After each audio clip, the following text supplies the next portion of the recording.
pertama saya ucapkan terima kasih kepada kelompok 7 dan kelompok 8 yang sudah melakukan paparan terkait materi di mata kuliah evaluasi pendidikan agama Islam.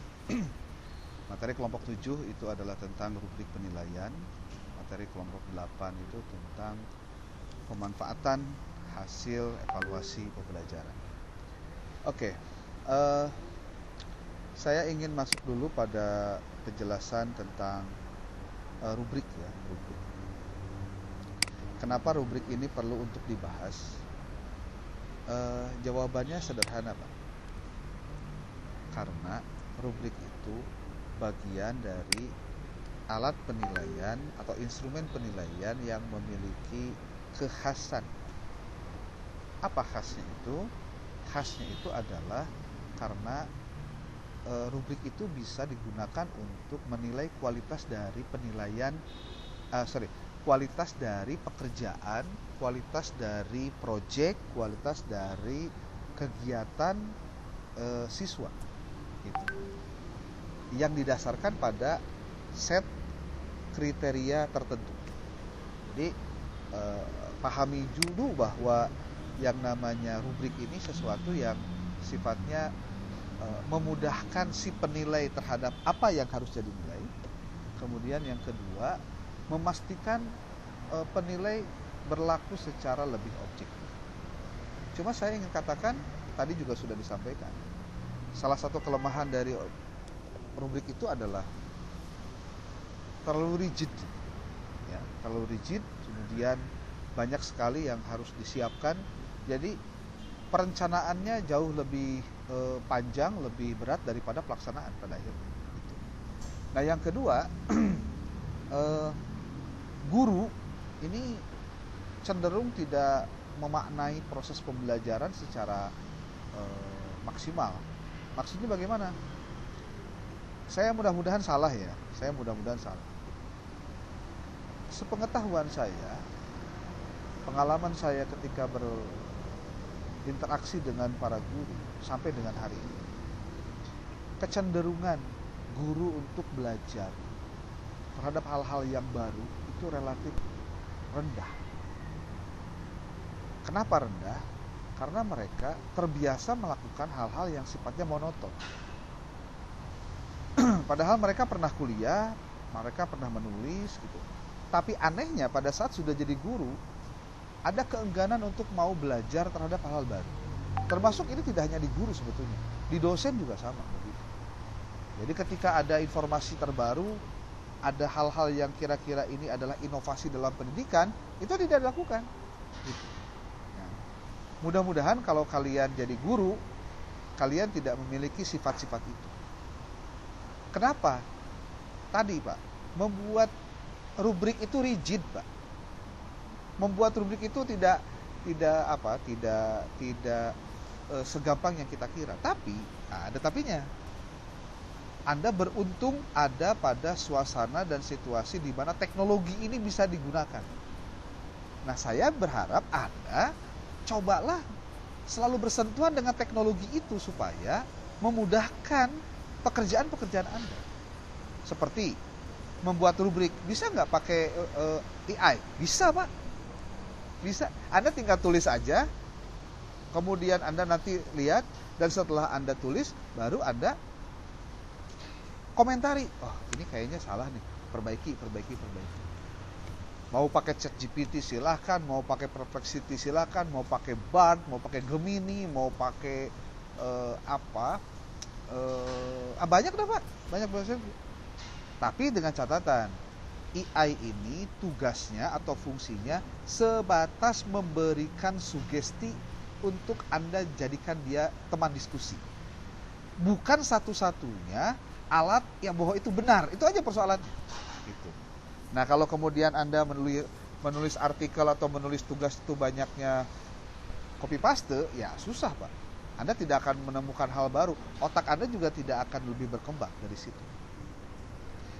Saya berikan sebuah contoh terkait dengan rubrik ya. Ini hanya contoh saja dan tadi juga sudah ditampilkan oleh kelompok 7.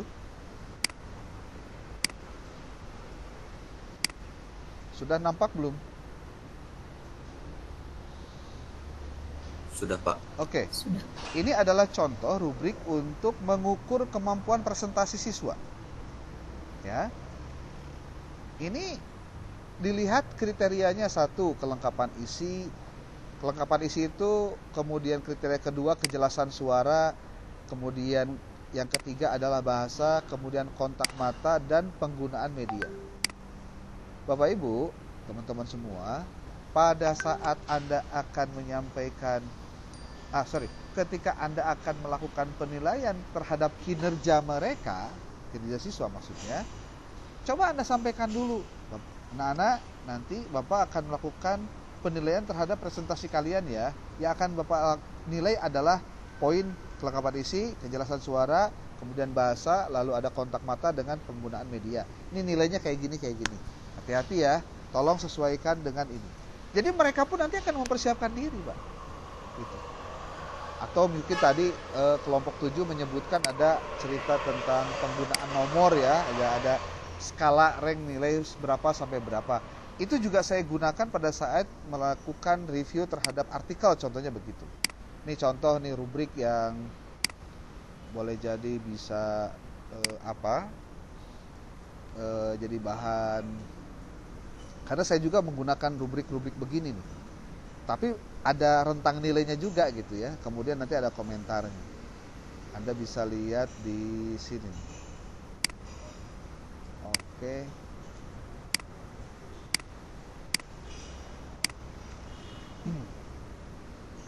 Sudah terlihat belum? Ini contoh ya. Contohnya nih, ini ada form penilaian.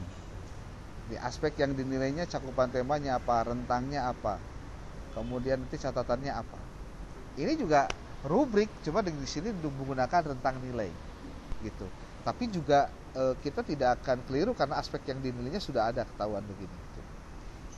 Kemudian dikasih kriteria, layak dimuat jika angka-angkanya lebih dari 65, layak tidak dimuat perbaikan ringan, layak dimuat dengan perbaikan ringan 69, layak dimuat dengan perbaikan berat 50 sampai 54, tidak layak dimuat kurang dari 50.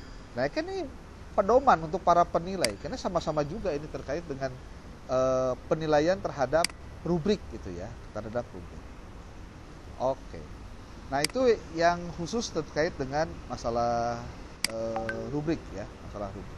Kemudian terakhir nih sebelum masuk ke sesi yang lain, Bapak Ibu, kalau kita lihat dari rubrik itu sendiri, itu apa yang membuat kita harus betul-betul menjaga agar rubrik itu benar, Pak?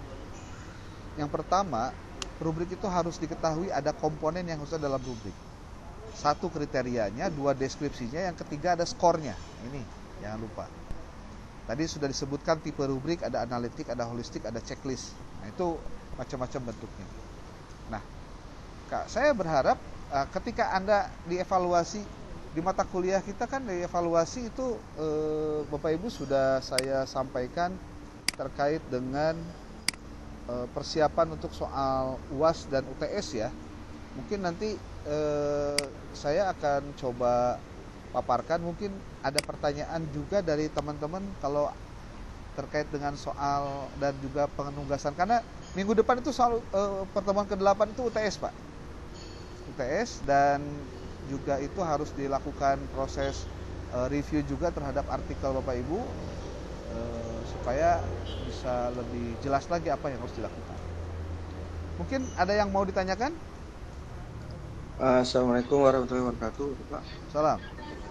Izin Ya. untuk UTS itu, Pak, itu teh kita penelitian, Pak, yang PSMI yang kayak UTS gitu, Pak. Ya. Itu teh kita ngapain, Pak? Maaf, Pak. Loh, emang belum paham gimana? Waktu itu sedikit belum paham, Pak, dari penggunaan bukunya itu, Pak. Jadi apa yang harus dilakukan, Pak? Ya Allah. Ada lupanya, Pak, dikit, Pak. Kenapa nggak ditanyain dari awal, sekarang udah mau UTS-nya gimana sih? Saya malah kaget kalau andanya belum paham sampai sekarang hal-hal terkait itu. Kalau penelitiannya kami sudah paham Pak penelitian, cuman yang masih belum paham itu ada beberapa apa yang harus ditanyakan gitu Pak untuk yang untuk artikelnya gitu Pak. Agak kebingungan Pak. Ya ini PJ, siapa PJ itu teh? Mestinya yang beginian tidak lagi harus ada ini ya. Sekarang udah pertemuan ke-7 nanyanya UTS gimana?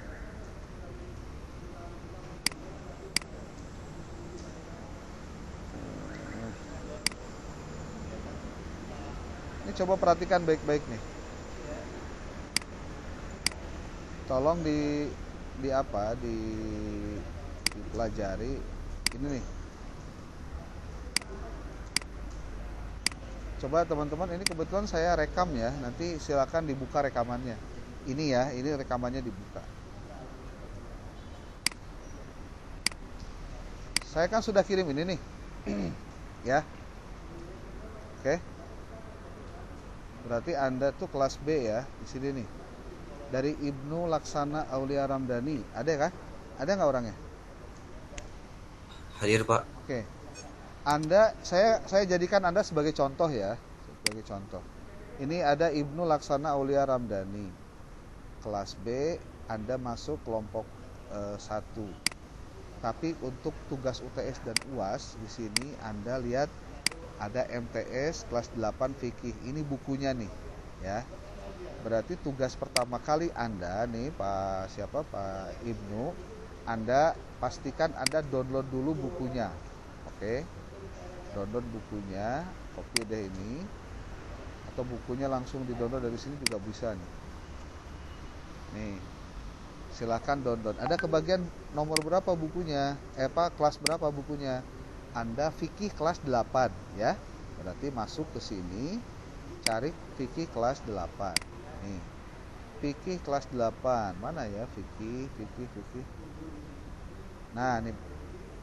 Fikih kelas 8. Ini nih. Nih. Udah kelihatan ya? Nih, kelas 8 fikih. Klik oleh Anda ini. Lalu Anda download nih bukunya. Oke. Bukunya di-download. Kalau bukunya sudah di-download, lalu pastikan buku itu dibuka. Sudah dibuka bukunya. Nah, ini kan pertanyaan tadi ini. Pertanyaan siapa? Salim ya, Pak Salim. Pak, tugasnya apa sih? Tugas Anda adalah Anda menelaah buku ini. Menelaah buku ini. Berarti Anda itu melakukan apa? Melakukan analisis terhadap buku yang menjadi tugas Anda. Buku apa tadi? Buku fikih ya. Buku fikih MTS kelas 8. Karena mata kuliah kita adalah mata kuliah evaluasi pembelajaran dan mata kuliah kita itu bicara dari pertemuan pertama sampai dengan pertemuan ke-7 adalah tentang teori tentang pengantar lah, bahasanya pengantar ya, pengantar evaluasi pembelajaran. Berarti Anda mencoba mengaplikasikan apa yang terdapat di dalam buku, di dalam teori itu untuk menganalisis buku fikih ini. Nih untuk bagian Pak Ibnu. Nah sekarang kita lihat nih. Berarti Anda tahapannya harus apa saja sebelum Anda masuk ke seperti judulnya apa-apa, bikin artikelnya. Jangan dulu ke situ, jangan dulu. Kalau tahapannya ke sana nanti bisa kerepotan.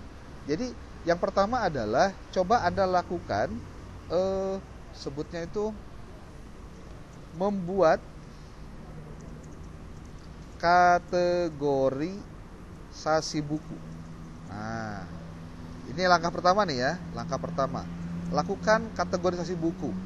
Maksudnya gimana Pak kategorisasi buku teh? Pertama nih, nama penerbitnya siapa? Itu dulu nih, penerbitnya siapa. Lalu siapa nama penulisnya. Kemudian tahun berapa terbit. Kemudian berapa halaman. Halaman itu kan ada halaman awal, ada halaman isi kan ya. Kemudian juga referensinya ada berapa gitu. Jumlah bab. Itu loh. Kemudian kurikulum yang dipakainya kurikulum apa gitu loh yang digunakan. Ya. Yang digunakan, yang digunakan. Nah, coba lakukan identifikasi gini. Dan ini identifikasinya silakan bisa lebih daripada yang saya tampilkan sekarang gitu, ya. Nih, contoh. Nah kan tinggal dibaca dulu. Oh, Fikih kelas 8, penulisnya ini, editornya juga tulis nih, editornya siapa? Cetakan pertama tahun 2020 pada Kementerian Agama. Udah begini aja nih, copy. Nanti pindahin ke sini dulu. Ini sebagai dasar pertama kali Anda sebelum masuk kemana-mana, dilakukan dulu ini. Gitu. Ya. Penelahan buku nih. Mengecek buku-buku ini nih. Buku yang menjadi bagian Anda. Kemudian tulis juga ISBN-nya juga ditulis, diterbitkan oleh mana itu tinggal di-copy aja dulu, gitu ya. Nah, kemudian Anda telaah buku ini terkait dengan, karena kita dievaluasi pembelajaran, berarti coba kita lihat, buku ini ada berapa bab sih? Ada 1 bab, semester 1 itu ada bab 1, ada bab 2, ada bab 3, ada bab 4, kemudian ada hanya 4 bab. Semester 2 ini ada bab 5, bab 6, bab 7. Nah, ada 3 bab. Nah, Anda bisa lihat di sini setiap bab itu pasti ada apanya? Ada evaluasinya kan? Nah, coba Anda telaah evaluasi yang digunakan terhadap terhadap isi di buku-buku ini. Nih, Pak Salim dengar suara saya dengar? Terdengar apa? Iya. Gambarnya terlihat ya? Terlihat apa? Oke. Kenapa saya cek dulu, takut nanti nanya lagi belum dijelasin lagi ya. Nah, nih lihat. Di bab 1 itu apa saja yang menjadi bagian dari cara si penulis melakukan melakukan evaluasi terhadap buku ini. Anda nanti akan mengkritik buku ini dari sisi evaluasinya. Saya bilang sekali lagi. Anda mengkritisi buku ini dilihat dari teori-teori evaluasi pembelajaran. Apakah memang sudah tepat penggunaan evaluasi untuk bab 1 ini contohnya, untuk bab 2. Jadi nanti penjelasannya Anda bisa jelaskan satu persatu di sini. Jadi nanti temuannya apa? Temuan di buku apa? Terkait dengan evaluasi di setiap bab. Nah, temuan dulu ya. Lalu yang ketiga nanti kritik dan komentar Anda terhadap temuan di tiap bab. Ini contoh nih temuan terkait di buku di bab 1. Apa saja yang Anda temukan? Ini pasti banyak, tidak hanya sedikit ya. Ini saya bilang hanya sederhana dulu saja. Ya, sederhana dulu saja. Di bab 3 harus ada apa yang ditulis. Ini kita lihat nanti bab 1 ngomongin apa. Nanti kita jelaskan satu persatu. Di bab 1 membahas apa. Temuannya contoh nih, temuannya. Anda menemukan di bab 1 itu penulis melakukan evaluasi dengan cara ada nih, kan ini evaluasi nih. Aktivitas ini evaluasi. Tapi bukan untuk mengcopy paste ininya ya. Tapi melihat ini aktivitasnya. Kemudian ini juga nih ada aktivitas siswa, pertanyaan. Jadi Anda mengomentari ini pertanyaan ini sudah benar atau tidak, nyambung nggak antara apa yang ditulis dalam evaluasinya dengan tujuan yang ingin dicapainya gitu. Tuh, ini mari mencari tahu juga. Ini mari praktekkan. Ini kan bentuk-bentuk, kan gini. Pelajaran PA itu kan terdiri dari pelajaran yang ada aspek kognitifnya, ada aspek psikomotoriknya, juga ada aspek afektifnya. Itu ada semua. Seperti ini para praktekan.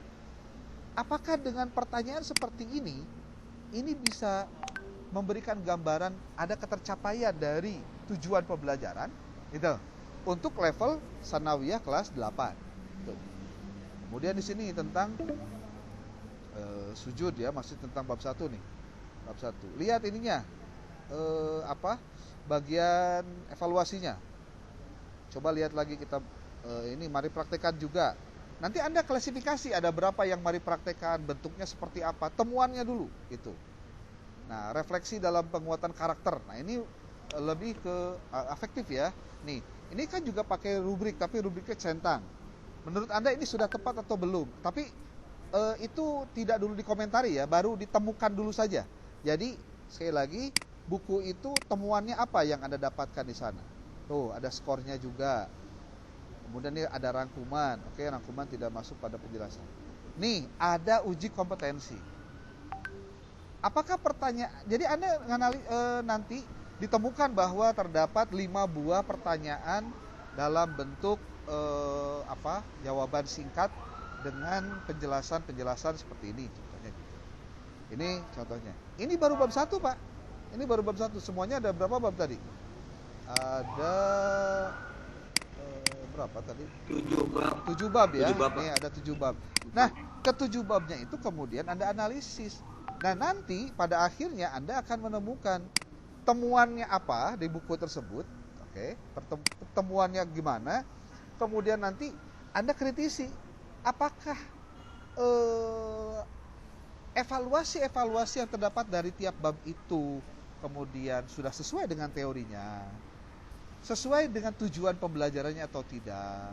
Nah, nanti dikaitkan dengan seperti contoh penggunaan bahan-bahan artikel. Ini saya ingin Anda juga kalau mau nih saya kirim nanti. Saya sudah mendownload beberapa artikel yang itu terkait dengan artikel-artikel evaluasi. Ini coba Anda lihat ini. Kalau Anda mau nanti saya kirimkan deh buat bahan bacaan Anda ya.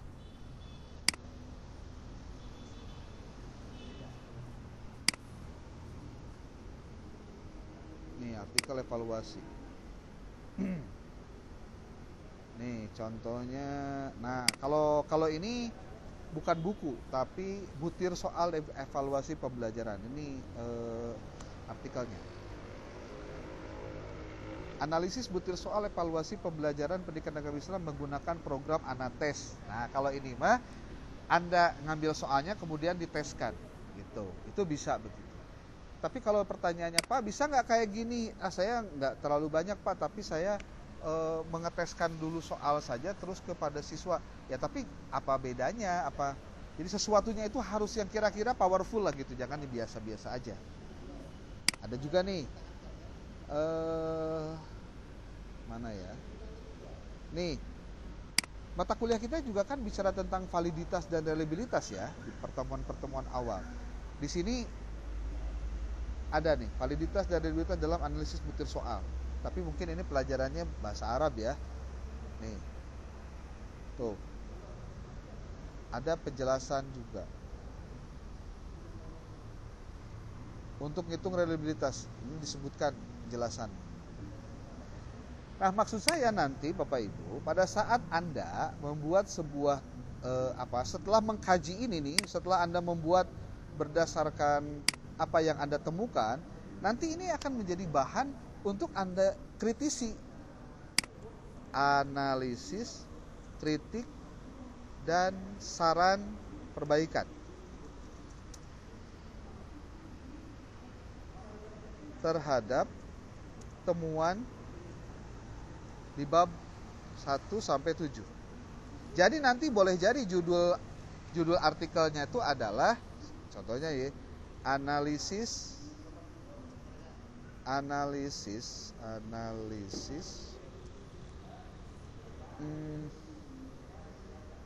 evaluasi pembelajaran pada buku teks fikih kelas 8 terbitan Kementerian Agama tahun 2021 contohnya. Tinjauan atau analisis buku teks. Nah, ini ditinjau dari aspek evaluasi pembelajaran. Tuh, ini sudah jadi satu artikel nih. Nih, jadi judulnya ini nih Pak Ibnu. Contohnya begitu. Ini tahunnya nanti kalau keliru nanti tolong diperbaiki ya, tahun dari bukunya tadi. Tahun berapa kan itu? 2021 ya, benar ya? Oh, 2020, sorry. 2020. Pertanyaannya, Pak, emang ada kepentingannya gitu kita mengkaji ini, Pak? Saya kasih tahu ya nih, saya kasih tahu. Buku terbitan Kementerian Agama itu buku teks. Dalam aturan perundang-undangan, Anda bisa nanti baca Undang-Undang Nomor 3 tahun 2017 kalau tidak salah, tentang sistem perbukuan. Itu yang buku itu ada buku wajib, buku teks, ada buku non teks. Buku teks itu ada buku teks utama, buku teks itu ada dua. Ada buku teks utama, ada buku teks pendamping. Nih, ada buku teks pendamping. Nah, untuk utama itu dibuatnya oleh pemerintah. Wajib oleh pemerintah. Ketika buku ngomongnya buku agama itu berarti buku ngomongin Kementerian Agama. Karena di pasal 6 undang-undang ini disebutkan bahwa buku teks yang bicara tentang agama itu dikelola oleh kementerian yang menangani bidang tersebut. Berarti buku yang diterbitkan oleh pemerintah itu buku yang tidak boleh salah, buku yang tidak boleh kurang, buku yang tidak boleh ada kekeliruan. Makanya kita sebagai akademisi perlu untuk mengkaji, benar nggak buku teks yang sudah diterbitkan dan sudah bersebar luas itu. Itu maksudnya. Itu untuk UTS, Pak. Untuk UTS. Kalau untuk UAS nanti Anda saya minta untuk menganalisis buku yang sama tetapi ditinjau dari sisi HOT, Higher Order Thinking Skills, yang materinya akan kita pelajari setelah UTS. Anda kan diminta untuk membahas tentang soal HOT kan, Pak Salim? Ya. Ini juga ya yang lainnya. Nah, ketika mengkaji soal HOT itu nanti coba Anda lihat apakah buku yang sama, ini buku yang tadi ini, jadi bukunya tetap buku itu. Tadi Pak Ibnu kan kebagian buku kelas 8 MTS ya. Nah, untuk soal UAS pun Anda mengkaji buku yang sama. Mengkaji terkait dengan buku tersebut apakah terkait dengan soal HOT mengandung nggak gitu. Ada berapa soal HOT yang ada dalam buku tersebut dalam setiap soalnya gitu Pak. Jadi dikaji. Mudah-mudahan apa yang saya sampaikan ini bisa dipahami. Ya. Nanti saya kirim deh contoh-contoh artikelnya. Walaupun sekali lagi itu hanya sebatas contoh ya. Karena yang saya minta dari tulisan Anda sekarang untuk soal UTS dan juga soal UAS adalah mengkaji buku yang menjadi bagiannya, Pak. Menjadi buku yang menjadi bagian. Izin bertanya, Bapak. Nah, nanya dong kayak gitu. Jadi resep lu menanya mah. Sok, gimana? Sida dulu. Izin bertanya, Bapak. Boleh. Berarti untuk tugas UTS-nya itu analisis konten aja ya, Pak? Nggak usah penelitian ke lapangan sekolah? Nggak usah. Terus untuk analisis itunya di-publish atau tidak, Pak? Publish, wajib publish. Publish lah. Saya kan sudah kirim jurnal-jurnal gratisan, sudah ya. Nah, kirim ke situ. Pokoknya gini deh. Pak, kalau Anda siapkan dulu nanti naskahnya, sesuaikan dengan template jurnalnya. Nanti kalau sudah ada naskahnya, sudah template jurnalnya, baru kita ngobrol publishnya kemana gitu. Karena saya juga kan harus membaca dulu naskah Anda untuk dievaluasi ini kekurangannya apa dan lain-lain. Tapi berarti pasti dipublish. Ke Bapakin dulu ya, Pak, sebelum iya, dipublish. Iya, saya dulu. Saya baca dulu nanti. Yuk, gimana? Siapa? Izin Pak, kemarin kan Bapak udah share link itu Pak untuk materi punya Ibnu itu kan MI kelas 4 kalau nggak salah. Sekarang jadi MTS, apa berbeda? Apa bagaimana itu Pak? Loh. Emang beda? Iya beda Bapak. Ya beda Pak. Loh, oh beda ya? Kamu kebagiannya kelas mana? Waktu pertama yang file pertama dikirim itu MI justru bukan MTS. Sekarang MTS. Oh gitu. Waduh, mana ya? Bentar. Atau gini, coba kirimkan dulu file itu ke saya. Takut saya lupa ngirim data yang double gitu ya. Nanti kalau bagi saya sih, kalau misalkan Pak Ibnu sudah oke dengan buku yang awal ya nggak apa-apa. Yang penting jangan sampai sama, ya. Yang penting jangan sampai sama. Oke, silakan ada yang lain. Bapak maaf mau tanya. Boleh. Kalau yang di data Excel itu kan saya dapat bagian MTS kelas 7 hafal fikih. Oke. Nah, untuk di link itu tidak ada bukunya, Bapak. Oh. Adanya fikih untuk kelas 8 dan 9. Wah. Serius. Fikih kelas berapa? 7. Fikih kelas 7. Ini yang barusan fikih kelas 7. Ada. Tadi kelas 8, Bapak. Oh, kelas 8. Bentar.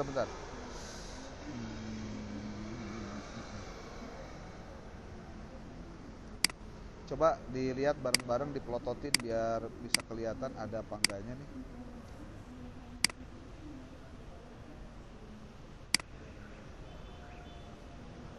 Akidah kelas 7, fikih kelas 8. Akidah kelas 7.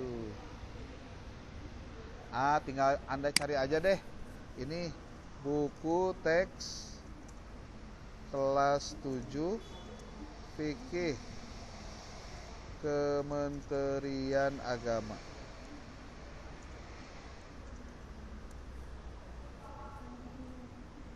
Nah, ini ada nih si kurma nih. Mudah-mudahan saya tidak salah lagi ngedownload. Ini kelas 7 ada nih. Nah, ini udah ketemu. Sok download aja ini nih. Ya. Oke. Bisa ya? Iya, Bapak. Nah, dicari aja deh kalau misalkan bukunya nggak ketemu dari link saya, Anda silakan cari, ya, silakan cari. Pokoknya carinya dari yang labelnya Kementerian Agama karena itu bukunya buku utama. Kecuali untuk PAI ya, SD, SMP, SMA itu oleh Direktur PAI kerjasama dengan Kemdikbud, gitu. Baik Pak, itu Ibnu share di grup Pak yang file Bapak sebelum kirim. Oke, siap, bentar saya cek. Saya berarti mengirimkan lebih dari satu kali ya kalau begitu ya.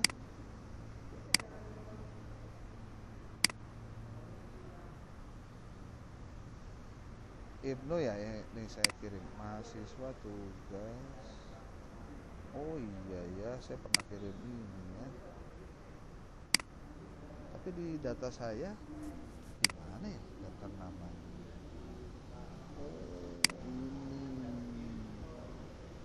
Ya. Oke lah, nggak masalah. Silakan aja, silakan. Berarti Wah, pakai yang awal aja ya, Pak? Boleh yang awal aja nggak apa-apa. Saya pakai yang awal aja, kan khawatir Anda juga sudah mengkaji buku-buku itu sebelumnya ya. Gitu. Nah, maksud saya minggu depan itu Anda sudah harus mengirimkan hasil analisis Anda terhadap buku tadi. Itu berarti Anda sudah mengerjakan tugas UTS. Walaupun belum publish, jadi di publishnya itu setelah nanti informasi dari saya, gitu. Anda di situ harus sampaikan kepada saya, Anda rencana mau publishnya ke jurnal mana, kemudian apakah tulisan Anda sudah sesuai template-nya atau belum, dan lain-lain. Jadi jangan sampai nulis artikel tapi tidak sesuai template. Yang pasti Anda bikin dulu di Word apa temuan Anda, apa komentar Anda, apa kritik Anda terhadap buku tersebut, lalu bagaimana di bab satunya, apakah yang kurang, Anda berikan komentar. Nanti setelah itu nanti kita tinggal mencantumkan referensinya mana saja untuk bisa mengutip itu. Oke? Ini mau selesai ya, habis waktunya ya? Iya. Iya, Bapak, sudah ada link Oke. baru. Siap. Oke. Bapak ditunggu contoh jurnal yang tadi kata Bapak mau di. Bukan contoh jurnal, jadi maksudnya artikel-artikel.